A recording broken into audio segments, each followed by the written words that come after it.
a bit cold this morning. It is. Tell me about what you've been up to and what the players have been up to maybe in the international break. Is it feet up or a bit different? No, well, we always give them 2 or 3 days off. The last time we did ever so well after the break, so we've gone along the same sort of route. So I planned to go away for a few days, a few months ago actually, so it couldn't have worked out better, the circumstances really. You had a break, the players? Yeah, I had 4 days. I flew out on Saturday night, 8 o'clock after the game. So I was really glad it was a 12:30 kick-off, and even better that we scored the winning goal in the last minute. So it was a good few days, really. Bit of sunshine? No, I went to New York. Right. Yeah, with Sharon, and I like New York. I think it's a super place. I think 4 days is enough. You need 4 days to get over it. And But your credit card. It's what? And your credit card. Yeah, I know. But it's a good... we like jazz, and New York seems to be the place for jazz, and saw Frankie Valli's show and that again, so he's in Cardiff next week, I think, or 2 weeks' time. It's obviously important for you to have a break, and the players as well, you feel? Yeah, with the way they always, we do play intense, we have to be intense the way that we are, and I think the rest is much as important as the training at times, especially in a long season. I understand now why it's such a good thing in the Premier League having just only the 1 game a week rather than the Championship, because you do need that. You do need that rest. It's far more physical, I think, and mental, I suppose. The higher you go, I think we've found that with everybody. Some lads are different to others, but 1 or 2 really needed a rest this week. Is everybody who went away back and fit? Yeah, I've not seen. I've spoken to everybody. I've not spoken to Manga, but that's not unusual. I don't normally see him till kick-off, really.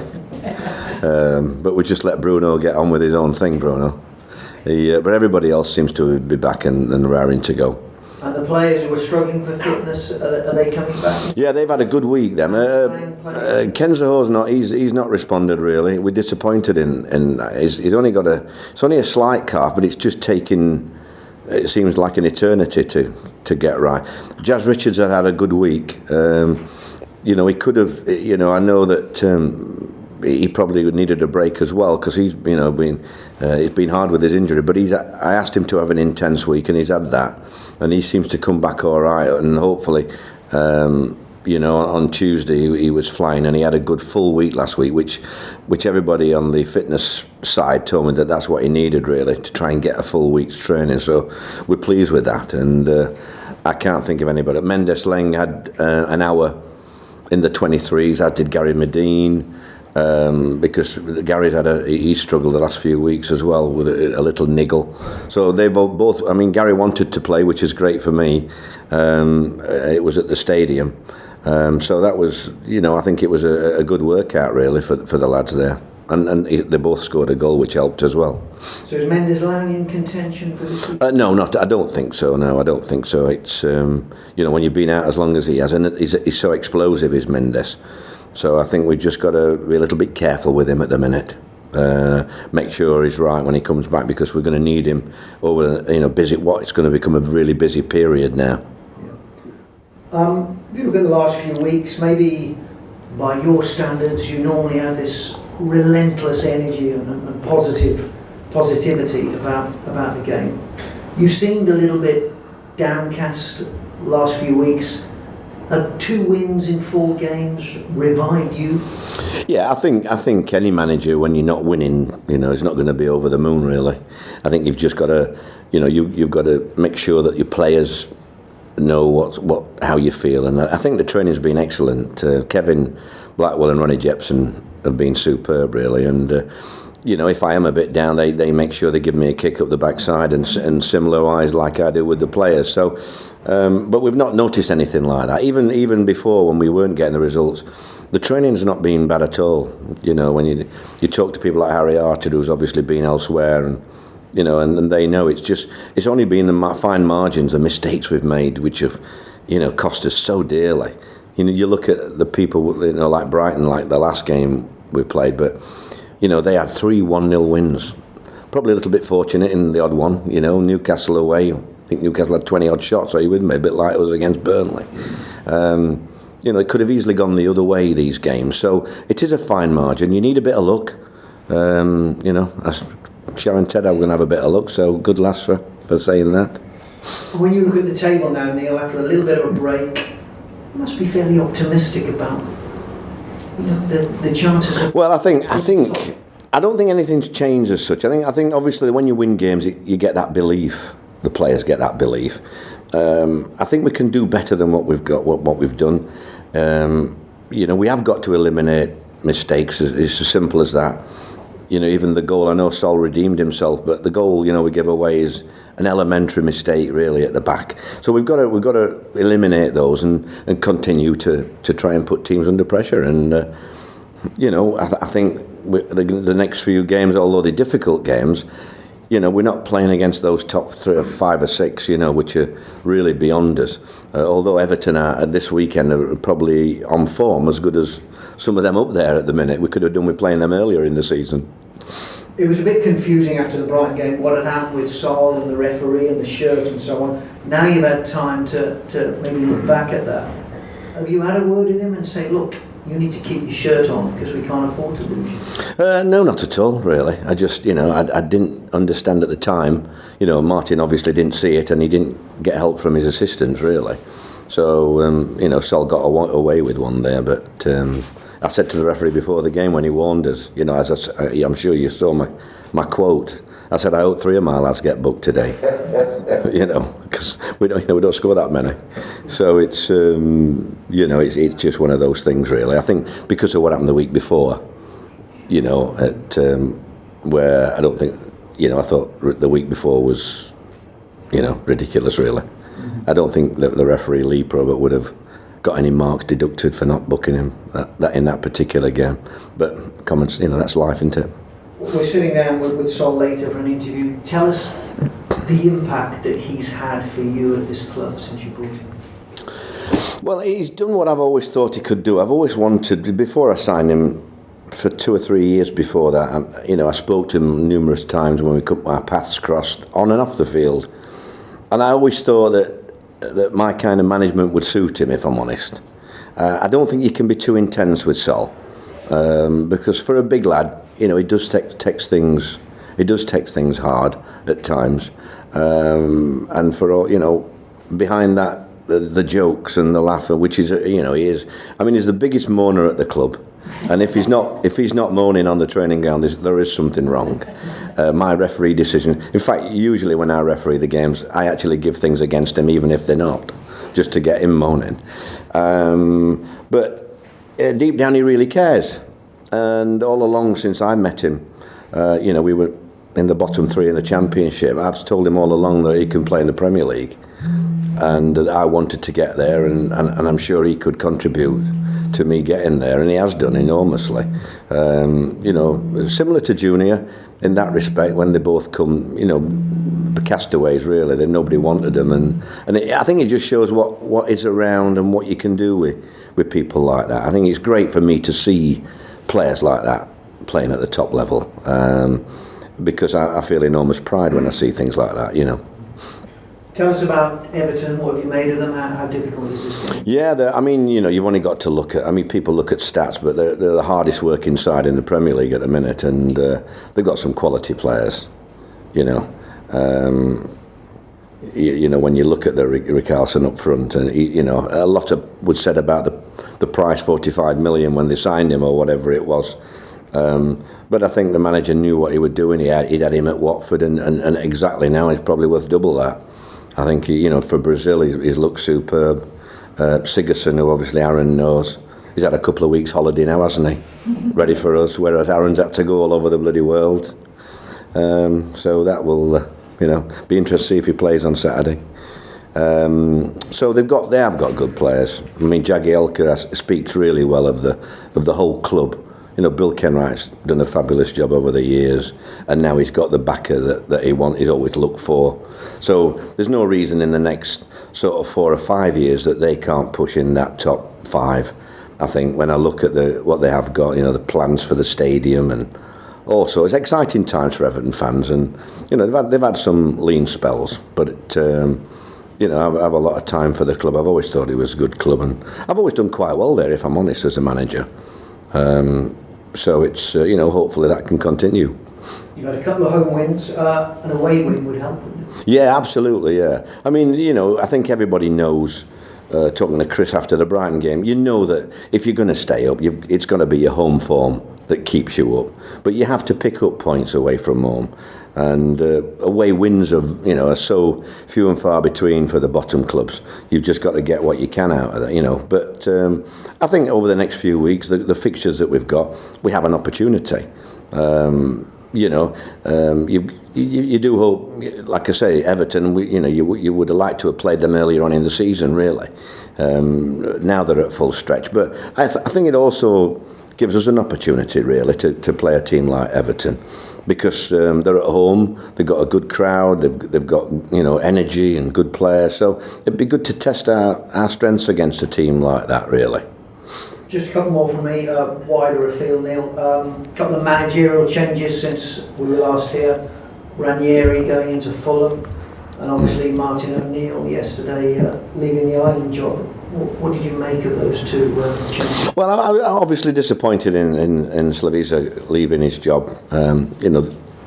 But it's football, isn't it? There's no. I don't know what the word I'm trying to look for. It does leave a bit of taste in my mouth at times when a manager gets appointed 5 minutes after you've sacked somebody, and talks about how they've been talking with the club for a few days and weeks or what have you. But that is football, I'm afraid. It's a horrible industry, really. So I think that's the one part of football that I detest. But that's how it goes. We all know we're going to get the sack at some stage. Could they do more on that? Could they say we don't want managers? I don't think the LMA have really got any input in that, really. I think owners do what they want, don't they? When you're worth as much as what they're worth, they're not really bothered about the LMA. But I mean, we all know that that's the industry.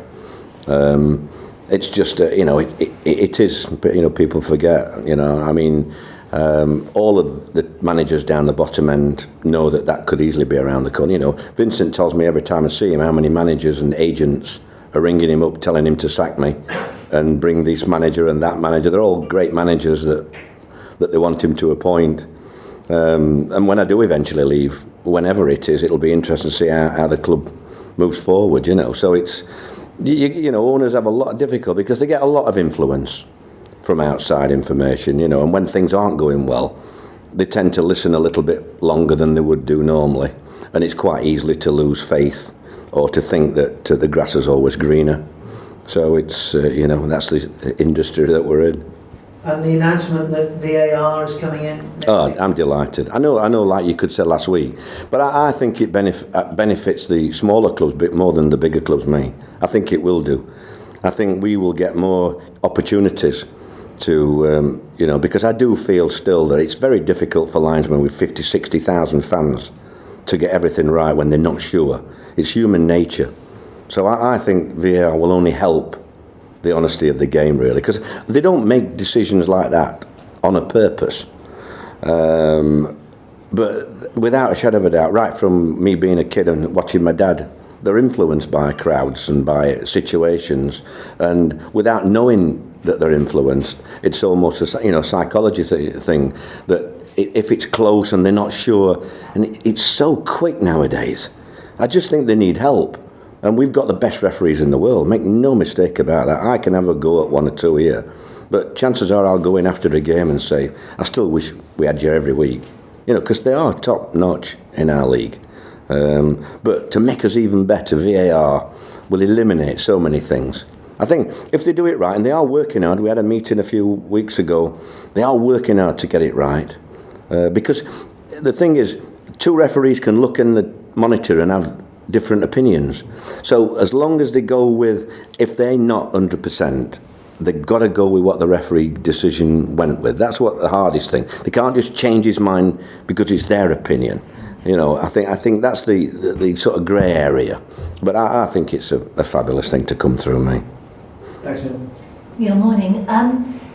Would you say that, Mark, you talked about Everton possibly in the next 4 or 5 years challenging for one of those top 4 positions. Would you say that Marco Silva is the special ingredient there that will make that happen? Is it Marco Silva's Everton that will reach there, or do you think Everton are on that sort of trajectory? Oh no, I think it's all down to the manager. I think the manager changes things. They play on the front foot. They've got pace in the side. You can't do it overnight, and he'll be desperate, Marco, because so far, while he's done well in the league, he's had relegations, etc., hasn't he? And he'll want to stamp his. I think he has an opportunity here.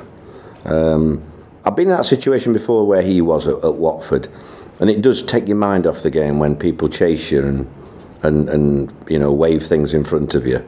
And so it does take you a while to go back, but fortunately, they stayed loyal to wanting him really, and he does seem a good fit. He seems a nice bloke when I watch him and his actions. He wants his team to do well and to be on the front foot, and that's why I'm looking forward to it really. I know they've got top players in the squad. You look at Walcott on the other side, and like we said about Richarlison up front, and you go all the way through, and the centre halves are playing well now. You've got Coleman bombing on for the Irish. When I watch him, he's like a winger, and he's such a great professional. He's Coleman. He's had a bad injuries.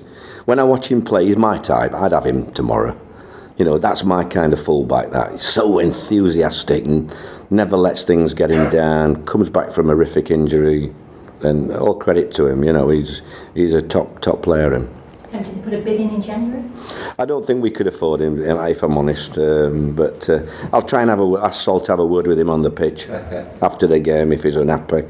But I'm not sure an Irish lad living in Liverpool would want to come to Wales. Worst places to go. You are obviously, very, very experienced manager, and I mean, you've said yourself at times, perhaps you're of a certain generation and a certain way of football, and then obviously managers like Marco Silva have come through the sort of a new breed of managers. Do you like what you see, bearing in mind what's made you successful? Do you like what you see, and is it very different from what you do, or can you see that there's almost like a passing on of the flame? I think, obviously, language-wise, that a lot of foreign managers coming in, but you've only got to speak to, like I speak to my players, my old players, like Jagielka and people like that at different clubs. And like Jagger speaks really well of him, of the manager. I think in 40, 50 years' time, when they're saying that Marco Silva's a dinosaur, like they talk about me and one or two others, the game doesn't change that much. Yeah, it changes with pace, it changes with new technology and everything else. But the thing about football is, at the end of the day, if you can't manage men, you're never going to get to the top. You've got to manage people. And I say now, more than ever, I mean, you've got all these things to aid managers now. And yet, more than ever now, I would say 90% of being successful is man management. The other 10% is, because you've got so many good players now at this level. Yes, you've got to be organised and things like that, but it's still about man management football at every level. And I think at the top level, even your Pep, and people like that who have got all the money in the world to buy the best, they still got to manage players at that level. So I don't think that changes really, and I still don't get the ones who sit down and write notes during a game. I must admit, unless it's a shopping list, I don't really understand what they're doing. But it does make me smile, that. But hey ho, that's everybody to their own taste, isn't it? You were saying how valuable you felt the rest had been during the international period, because the players, it had been pretty intense, pretty full on, of yourself as well.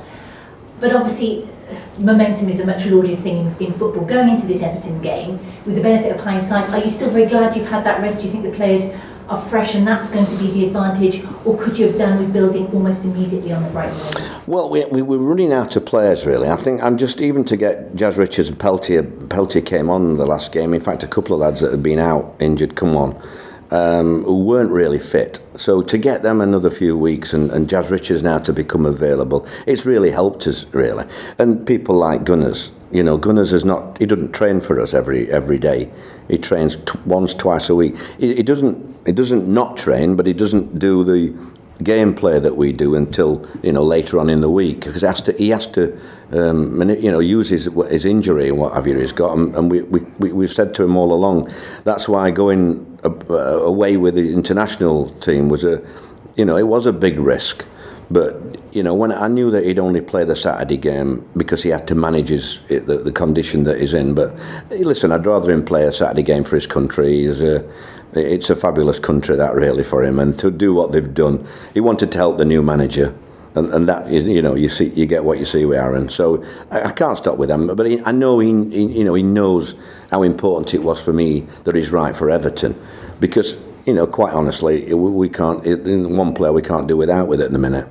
Because when we haven't really got another defensive midfield player at the club, we've tried other people, and they've worked hard. But, you know, that's why we've got to make sure that's one position we have to get in January, that. What are you going to need to do to beat Everton? And I know that sounds like a very obvious question, but, you know, every week it's a different opposition. And it would be lovely to get that first away win. I mean, the amount of confidence I can imagine that would give the squad. What do you need to do to grab that at Goodison? Well, I think we have to, you know, you have to be resolute. You have to, you know, we have to defend well because we're going to get a lot of people, you know, action around our box. So we've got to defend well, and that's in any, you know, any game we play against. We've got to defend well, better than what we have done. Especially away from home, but we've also got to go forward with confidence, and you know, the lads that are on form, we've got to try and let them keep the momentum going where they've been, because we want to create chances as well. But we do want to, you know, you've got to be resolute first and foremost against teams like that. And when we've gone away lately, we've conceded early on, and you've just got no chance. You're always battling against the odds then. So, you know, hopefully we don't concede early on and we give ourselves a chance, really. And you steadied the nerves by not scoring really late. Yeah, I know. It would be nice to score a 90-minute winner again, where they've not got a lot of chance to come back at you. But, you know, once again, it'll be a good test for us now, because they are, at the moment, the way they played against Chelsea, that, you know, I thought they'd unlucky not to win against Chelsea.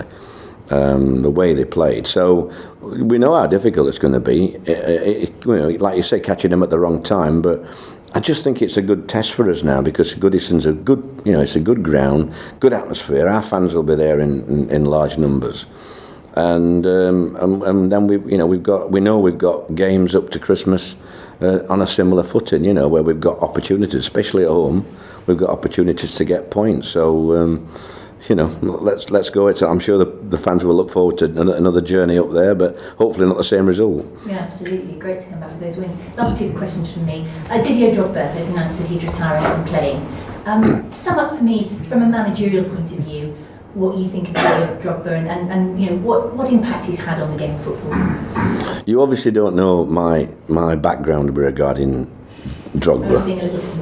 Oh, you will be a little bit diplomatic, yeah. I think I told you the story, everybody, but the ones that didn't hear it.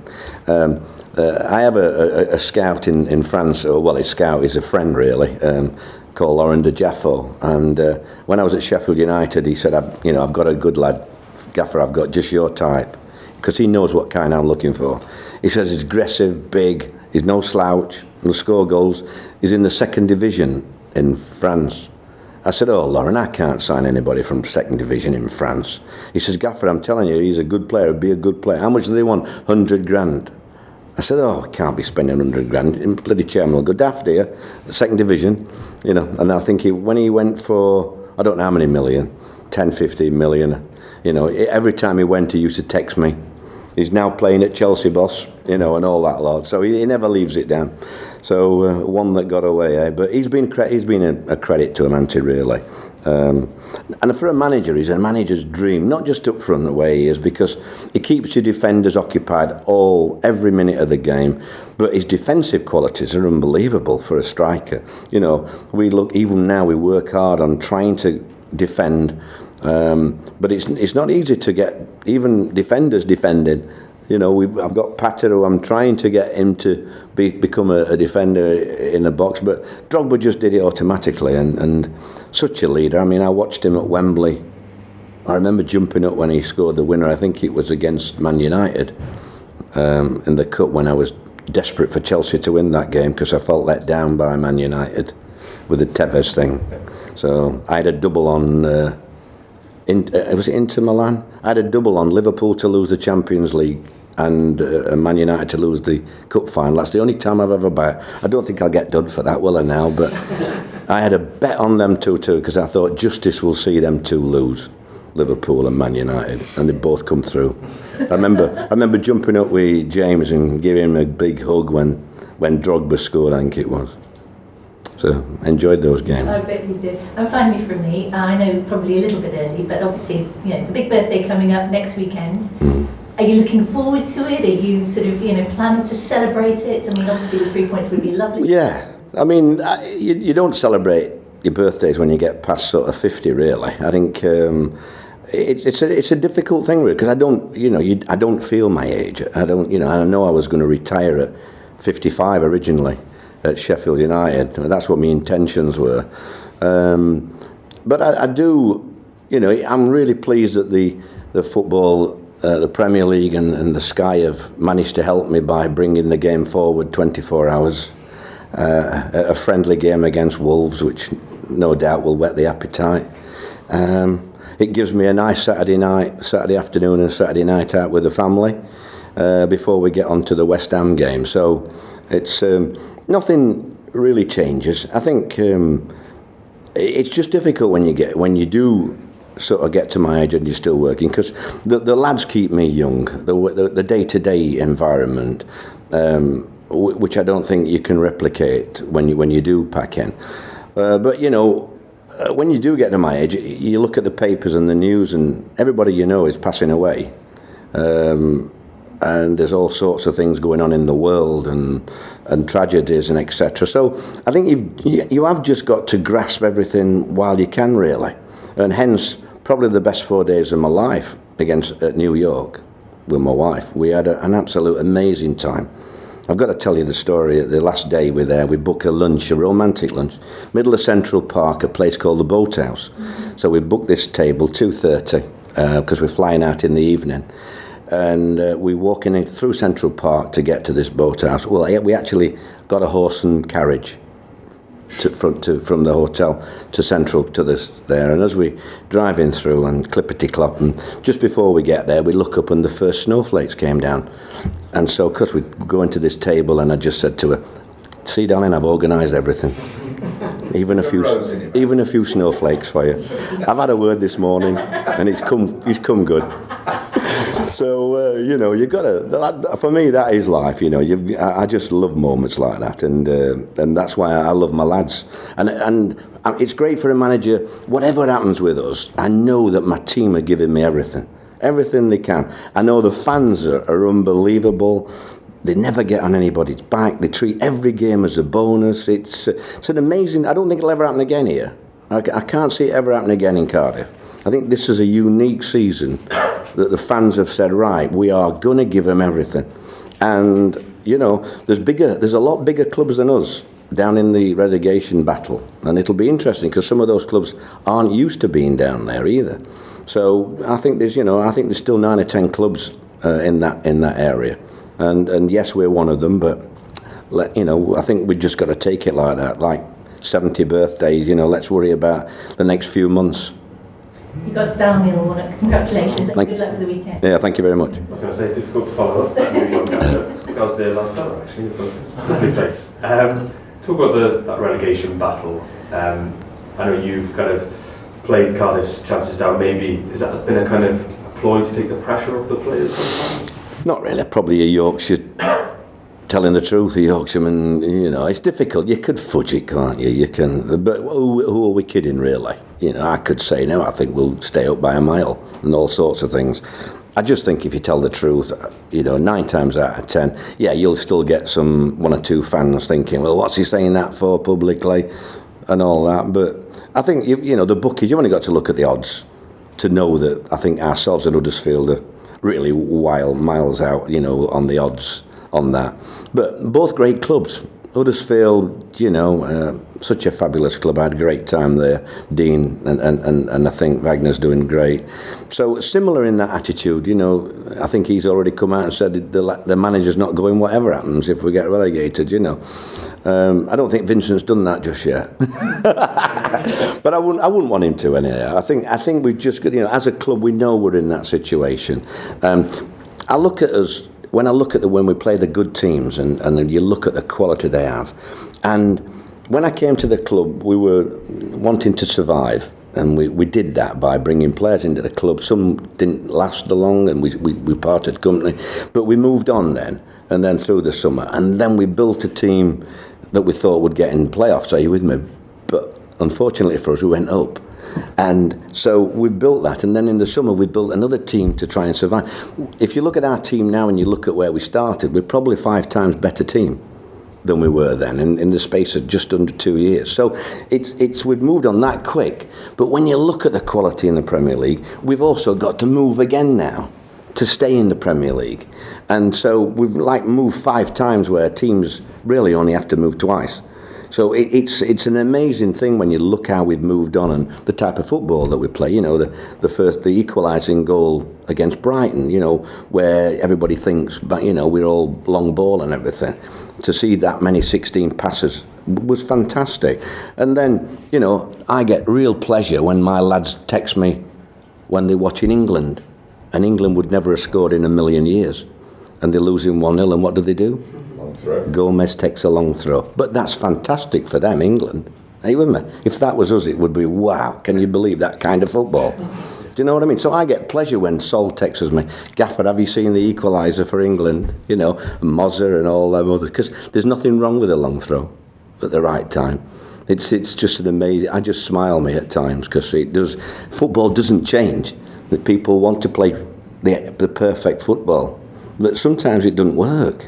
And I was really pleased when they did that. And I think England have put a smile on everybody's face again now with the, you know, I don't think anybody could have done that job like Gareth, really, because Gareth giving all the kids a chance, or the younger lads, and I think that was the best way, really, because he's been brought up with that through the 21s and things, and whatever happens, I think they're exciting to watch now, which, you know, I used to turn the telly over to Coronation Street, when we played a few years ago. So it's great now. And then watching Patter the other night, I never thought I'd be jumping up when McGregor made the save in the last minute, you know, because they've had so many blows in the last minute in the last few years, Scotland. So it's great to see teams like that, you know, Scotland doing so well and England. I thought I'm really pleased with that. When you say, you know, Cardiff won't see this like again, it might never happen again, what exactly do you mean? Do you think this kind of team spirit? I don't. It's just it just feels unique to me. Because usually fans, if you're bottom of the league or near bottom of the league, they're going to give you a stick, aren't they? And they're going to do this, they're going to do that. And if they were like that, I'd have gone by now. Are you with me? But it's almost like wherever I go in Cardiff. You know, we were in the castle last week doing something, and you know, your people coming up to you. I know they're not going to come up and like some fans at other clubs and what have you. But I get that all over. I think the country, England and Wales, I think after their own club, I think a lot of English people now want Cardiff to stay up. It's almost because we're written off, and everybody loves the underdogs. So I find it a very interesting and exciting time for us to be like that. Because, like I say, normally there's so much criticism. But, you know, like I said, the 5 changes ago, our fans know where we were. You know, and please save us from Division 1. You know, so it's almost like they realise, come on, let's get behind the lads. Let's keep them up. Let's help try and keep them up. And it's a fabulous feeling because it's the energy they give us, the fans. They probably don't realise that. You know, they shout a lot and they sing great songs and things, but it's the energy when you're in the stadium, home and away, and I think that's a real big plus for us as a staff and players. And just a quick last one, you mentioned when you're talking about Aaron Gunnarsson, the defensive midfield is an area you'd like to strengthen in January. What are the other areas you're looking at, and how far along for those? I think the main priority is possibly a full-back, a centre midfield and a striker. You know, definitely, we are looking. What people forget is we're only allowed one other loan from an English Premier League because we've got Harry to the end of the season. So, you know, we have to prioritise which players we can get on loan and which is the priority. Are you with me? And then, obviously, we've got to look abroad to bring the other 2 or 3 in, which we are doing at the moment. And whether that's a loan